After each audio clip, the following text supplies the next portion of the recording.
నమస్తే. కాంగ్రెస్ పార్టీ అధికారంలోకి వచ్చి సంవత్సర కాలం గడుస్తూ ఉంది. ముఖ్యంగా ఈ సంవత్సర కాలంలో ప్రధాన ప్రతిపక్ష నాయకుడైనటువంటి కల్వకుంట్ల చంద్రశేఖరరావు ఇప్పటికి సైతం ఒక్కసారి కూడా అసెంబ్లీకి రానటువంటి చరిత్ర కల్వకుంట్ల చంద్రశేఖరరావుది. ముఖ్యంగా ప్రజల తీర్పుని గౌరవించకుండా ప్రజలు ఇచ్చినటువంటి తీర్పుని విస్మరిస్తూ ప్రధానమైనటువంటి ప్రతిపక్షంలో కూర్చొని ఇప్పటికి సైతం కల్వకుంట్ల చంద్రశేఖరరావు అధికార దాహంతో ఉన్నాడు కానీ తప్పించి ప్రజల సమస్యలని ప్రభుత్వం దృష్టికి తీసుకెళ్లేటువంటి ప్రయత్నం చేయట్లేదు. 10 సంవత్సరాల పాటు తెలంగాణ రాష్ట్రాన్ని, తెలంగాణ రాష్ట్ర సంపదని ఏ విధంగా కొల్లగొట్టిండో మనందరికీ తెలుసు. ఇదే నేపథ్యంలో కల్వకుంట్ల చంద్రశేఖరరావు ఈసారైనా అసెంబ్లీకి వస్తాడా? అసెంబ్లీకి రావాలని చెప్పేసి నేరుగా సూటిగా రాష్ట్ర ముఖ్యమంత్రి రేవంత్ రెడ్డి ఆహ్వానిస్తూ ఉన్నాడు. గతంలో కేసీఆర్ చరిత్రను చూసుకోవచ్చు. అసెంబ్లీలో ప్రధానమైనటువంటి ప్రతిపక్షమే ఉండొద్దు, ఒక నేనే నియంతలాగా అసెంబ్లీలో చర్చలు జరపాలన్నా, చట్టాలు చేయాలన్నా, ఏ విధమైనటువంటి పాలనాపరమైనటువంటి నిర్ణయాలు తీసుకోవాలైనా ప్రతిపక్షానికి అవకాశం లేకుండా చేసేది. ప్రతిపక్షాలు ఎవరైనా మాట్లాడితే వాళ్ళ గొంతులు నొక్కేటువంటి ప్రయత్నం చేసేది. ప్రతిపక్షంలో ఎక్కువ మంది ఉంటే ఓర్వలేక ఆ పార్టీకి సంబంధించినటువంటి ఎమ్మెల్యేలని తమ పార్టీలోకి నయానో భయానో ఇచ్చి ఆ పార్టీలో కలుపుకునేది. ఇటువంటి సంస్కృతి మనం చూడడం జరిగింది. సో ఇప్పుడు నేను ఎందుకు చెప్తా ఉన్నానంటే, సంవత్సర కాలం 12 నెలలు అవుతా ఉంది. 12 నెలల కాలంలో కల్వకుంట్ల చంద్రశేఖరరావు ప్రజలు కట్టేటువంటి పనులతోటి జీతాలు తీసుకుంటా ఉన్నాడు. ప్రధాన ప్రతిపక్ష హోదాలో ఉన్నటువంటి ఒక సపరేట్ అయినటువంటి ఏదైతే మంత్రులకు ఏ విధంగా ప్రోటోకాల్ ఉంటుందో, మంత్రులకు ఏ సౌకర్యాలు ఉంటాయో ఆ సౌకర్యాలను అనుభవిస్తూ ప్రజలు కట్టేటువంటి పన్నులతో జీతం తీసుకుంటున్నటువంటి చంద్రశేఖరరావు ఏ ఒక్కరోజు రాష్ట్ర ప్రజల గురించి మాట్లాడలేదు. సరే, రాష్ట్ర ప్రజల గురించి మాట్లాడకపోయినప్పటికీ కనీసం గెలిచినటువంటి గజ్వేలు ప్రజల కోసం మాట్లాడిందా అంటే అది కూడా లేదు. మరి ఎందుకు నువ్వు ఎందుకు ఇప్పుడు ఎమ్మెల్యేగా, ఒకవేళ ముఖ్యమంత్రి అయితేనే నువ్వు అసెంబ్లీకి రా. ఇప్పుడు నువ్వు ఎమ్మెల్యేగా పనికి రావని చెప్పేసి నువ్వు కూడా నిర్ణయించుకున్నావు కదా. ఎమ్మెల్యేగా ఉన్నటువంటి రోజులు అసెంబ్లీకే పోనని చెప్పేసి నిర్ణయించుకున్నావు కదా. మరి నువ్వు ఎందుకు ప్రతిపక్ష హోదాలో ఉండి, అంటే అధికారం ఉంటే మాత్రమే వస్తావు, లేకపోతే లేదు. మరి అట్లన్నప్పుడు సపరేట్గా తాగి పడుకో అదే ఫామ్ హౌస్లో. నీకున్నటువంటి చెంచాలు ఉన్నారు కదా, పాడి కౌశిక్ రెడ్డిని తీసుకొచ్చుకొని ప్రతిపక్ష హోదా ఇవ్వు, ప్రతిపక్ష నాయకుడి పాత్ర పోషించమని చెప్పేసి ఆయనకు ఆ బాధ్యతలు అప్పగించు.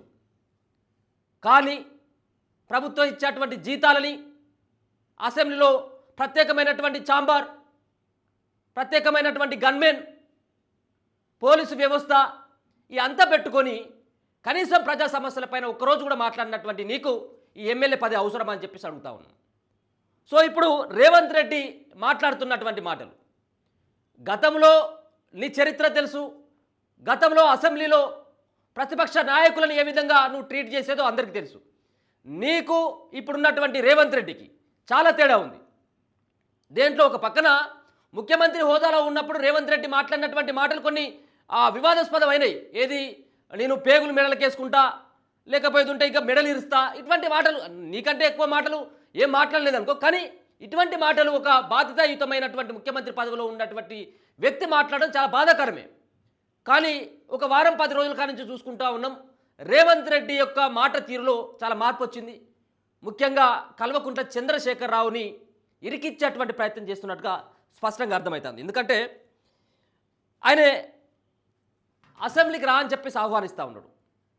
అసెంబ్లీకి రా, నీకు ఎక్స్పీరియన్స్ ఉంది, అనుభవం ఉంది, కేంద్ర మంత్రిగా పనిచేసినటువంటి అనుభవం ఉంది, నీ అనుభవాన్ని ప్రభుత్వంతో పంచుకో.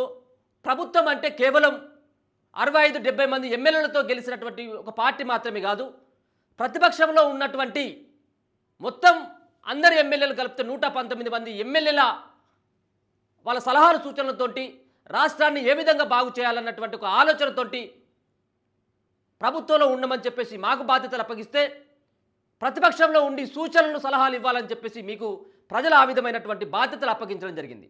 కాబట్టి రా అని చెప్పేసి ఆహ్వానిస్తూ ఉన్నాడు. మరి ఇప్పటికైనా నీకేమైనా సోయి ఉంటే ప్రజా సమస్యలపైన మాట్లాడాలని చెప్పేసి అనిపిస్తే ఇదే తెలంగాణ ప్రజలపైన నీకు ఇంకా మక్కువ ఉంది, ప్రేమ ఉంది అని చెప్పేసి అనుకున్నట్టయితే నువ్వు అసెంబ్లీకి రావాలి. కేవలం ఫామ్ హౌస్లో పడుకొని ఫామ్ హౌస్లో నీ చెంచాగాలను పంపించి ఇక్కడ రాష్ట్రంలో అలజడులు సృష్టించాలని చెప్పేసి ప్రయత్నం చేస్తే ఇప్పుడు ప్రతిపక్ష హోదా ఇచ్చిందేమో కానీ రేపు కనీసం నీ పార్టీ భవిష్యత్తు ఉండదనేది గుర్తుపెట్టుకో. నువ్వు ఓడిపోతే కనీసం నీ గురించి కుక్క కూడా పట్టించుకోపోవు.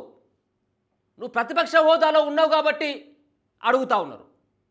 ప్రతిపక్ష హోదాలో ఉన్నావు కాబట్టి అడుగుతూ ఉన్నారు. లేకపోతే నిన్నెవడు దేకు. ఒక్కసారి రాకపోతివి, ఇప్పటి వరకు కనీసం ఒక సమస్య పైన కూడా మాట్లాడకపోతివి. దండగ కదా నీకు ఇచ్చినటువంటి జీతం, దండగ కదా నీకు ఇచ్చినటువంటి వెహికల్ ఖర్చులు కావచ్చు, నీకు పెట్టినటువంటి గన్మెన్లు కావచ్చు, ఓ పోలీసు వ్యవస్థ కావచ్చు, ప్రోటోకాల్ కావచ్చు, ఇదంతా శుద్ధ దండగే కదా. సో ఒకసారి చూద్దాం.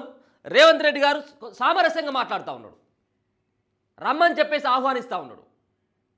ఒక పక్కన రేవంత్ రెడ్డి వ్యూహం అనుకోవచ్చు, రేవంత్ యొక్క చక్రబంధంలో కేసీఆర్ని ఇరికించాలన్నటువంటి ప్రయత్నమే కావచ్చేమో.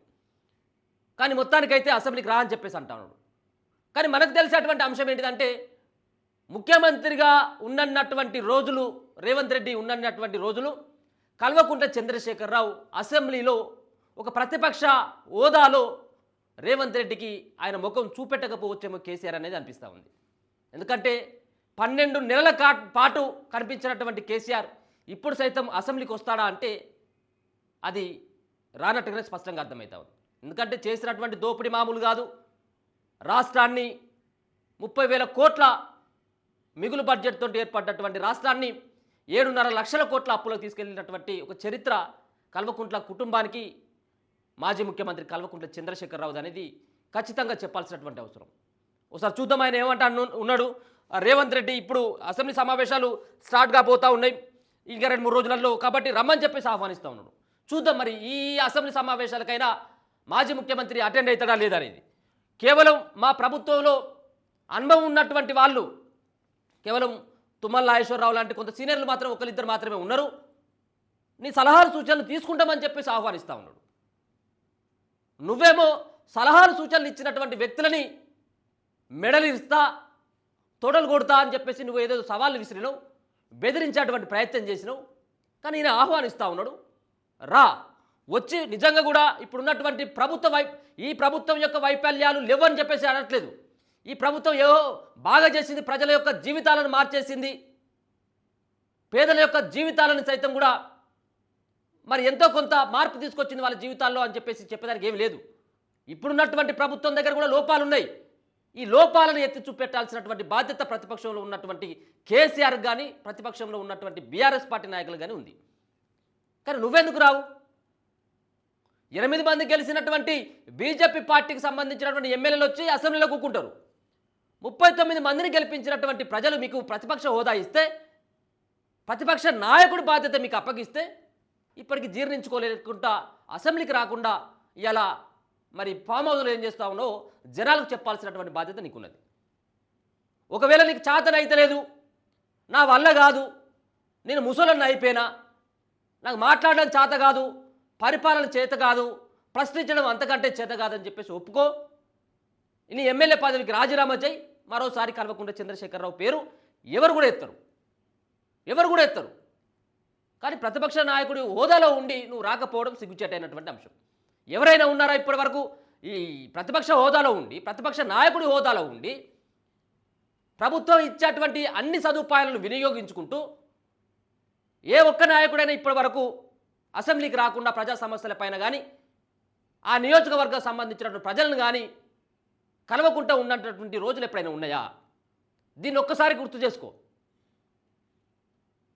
కానీ రాష్ట్రంలో అల్లకొల్లను సృష్టించాలి, రాష్ట్రంలో అలజడులు రేపాలి, శాంతి భద్రతలకు విఘాతం కలిగించాలి. ఇగో ఇటువంటి ప్రయత్నాలు ఫామ్ హౌస్లో కూకొని నీ చెంచగాలనేమో ఊసుగొలుపుతారు. ఇది సరైనటువంటి పద్ధతి కాదు. ప్రజలందరూ కూడా గమనిస్తూ ఉన్నారు. సో ఇచ్చినటువంటి గ్యారెంటీల సంగతి అడుగు వచ్చి, కాదనట్లేము, అడగాల్సినటువంటి బాధ్యత కూడా ఉంది. అడగవు, చేత కాదు. సో ఒకసారి రేవంత్ రెడ్డి గారు ఏం మాట్లాడిందో ఒకసారి విందాం. ప్రజల సంక్షేమం చేపట్టొద్దా? ఈ రాష్ట్రం అభివృద్ధి పదం వైపు తీసుకెళ్లాల్సిన అవసరం లేదా? రైజింగ్ తెలంగాణ రైజింగ్ అనే పదాన్ని మనం ముందుకు తీసుకెళ్లాల్సిన అవసరం లేదా? మీకు బాధ్యత లేదా? ప్రభుత్వం అంటే కేవలం 65 మంది కాంగ్రెస్ పార్టీ శాసనసభ్యులేనా? ప్రభుత్వం అంటే 119 మంది శాసనసభ్యులు కలిస్తేనే ప్రభుత్వము. ఒకరొకరికి ఒక్కొక్క బాధ్యత ఇచ్చిండ్రు. విధానపరమైన నిర్ణయాలు చేసే బాధ్యత మాకు ఇచ్చిండ్రు. దాన్ని విశ్లేషించడం ద్వారా సలహాలు సూచనలు ఇవ్వాల్సిన ప్రధాన ప్రతిపక్ష పాత్ర మీకు ఇచ్చిండ్రు. మీతో పాటు బీజేపీ, ఎంఐఎం, సిపిఐ ప్రతిపక్షాలను విషయాలను ప్రస్తావించడానికి సభలో అందరికీ ప్రాతినిధ్యం ఇచ్చిండ్రు తెలంగాణ ప్రజలు. మన పాత్రలను మనం అందరం పోషిస్తేనే శాసనసభలో స్పీకర్కి right hand side treasury benches అంటే పాలకపక్షం ఉంటుంది, లెఫ్ట్ హ్యాండ్ సైడ్ ప్రతిపక్షం ఉంటుంది.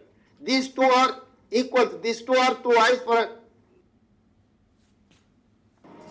సో ఆయన అది మాట్లాడుతాడు, రమ్మని చెప్పేసి ఆహ్వానిస్తూ ఉన్నాడు, రమ్మని చెప్పి ఆహ్వానిస్తూ ఉన్నాడు. ఇంతకంటే ఇంకా మిక్కిలేం చెప్పాలి? సరే, ఇన్ని రోజుల పాటేమో రేవంత్ రెడ్డి భాషా విధానం పట్ల కానీ రేవంత్ రెడ్డి వ్యవహార శైలి పట్ల కానీ కొంత అగ్రెసివ్గా ఉన్నారు జనాలు. పాలకపక్షంలో ముఖ్యమంత్రి గారికి ఎంత ప్రాధాన్యత ఉంటుందో ప్రతిపక్ష నాయకుడు కూడా అంతే ప్రాధాన్యత ఉంటుంది. అందుకే రైట్ హ్యాండ్ సైడ్ పాలకపక్షం కూర్చుంటే లెఫ్ట్ హ్యాండ్ సైడ్ ప్రతిపక్షం కూర్చుంటారు. ఎప్పుడు అడిగినా మైక్ ఇచ్చే సాంప్రదాయం ఉన్నది పాలకపక్షానికి ప్రతిపక్షానికి. ఆ ప్రతిపక్ష ప్రధాన నాయకుడిగా మీరు సభకే రారు. దీన్ని ఏ విధంగా చూడాలి, ఏ విధంగా అర్థం చేసుకోవాలి తెలంగాణ సమాజం? ఆ కుర్చీ ఖాళీగా ఉండడం తెలంగాణకు మంచిదా?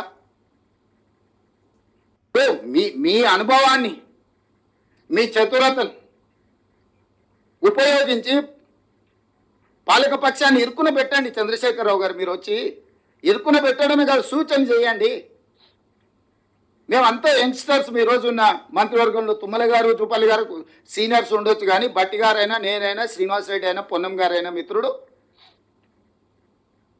మేము అప్కమింగ్ ప్రజాప్రతినిధులము. మాకు ఈరోజు ఒక గొప్ప అవకాశం వచ్చింది.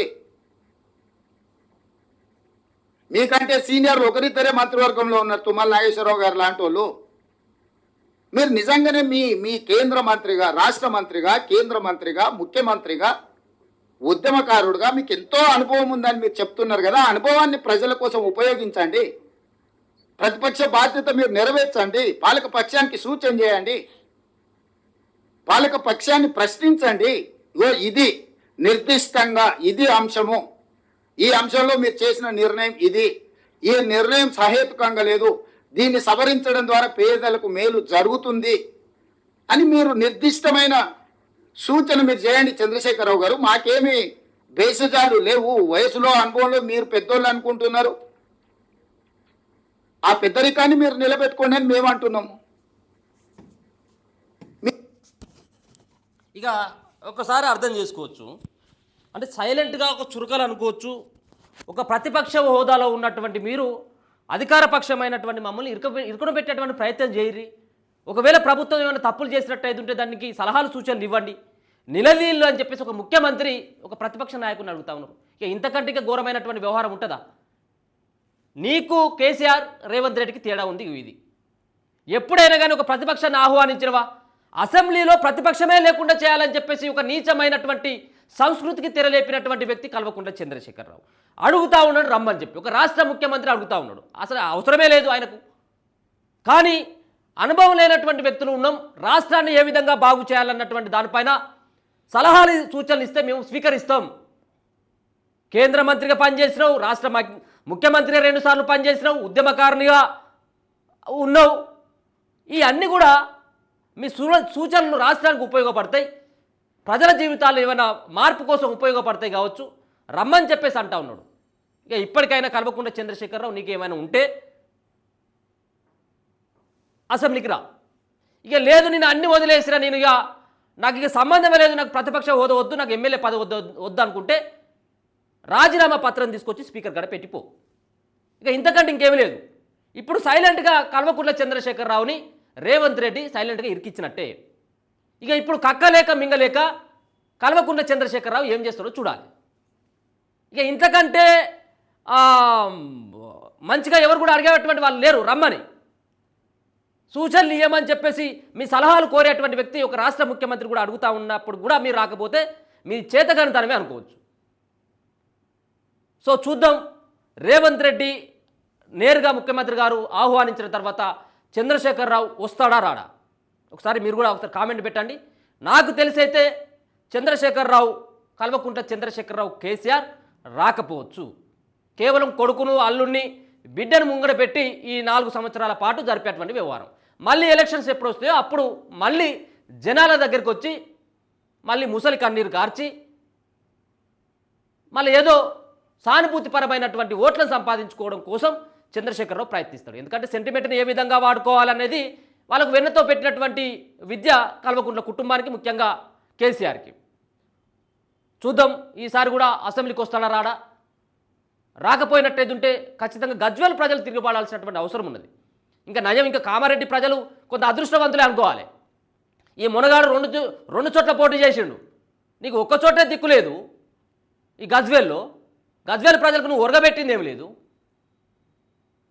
గెలితివి ఫామ్ హౌస్లో పార్టీవి. మరి వాళ్ళ ఆ ప్రజలు కనీసం సమస్యలు చెప్పుకుందామని కానీ కలిసేటువంటి పరిస్థితి కాదా?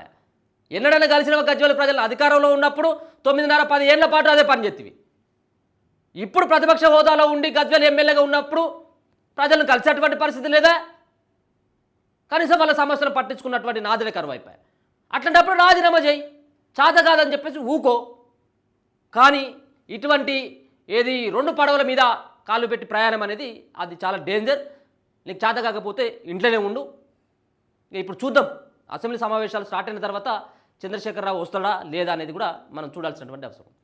చూస్తూనే ఉండండి మన తొలి వెలుగు.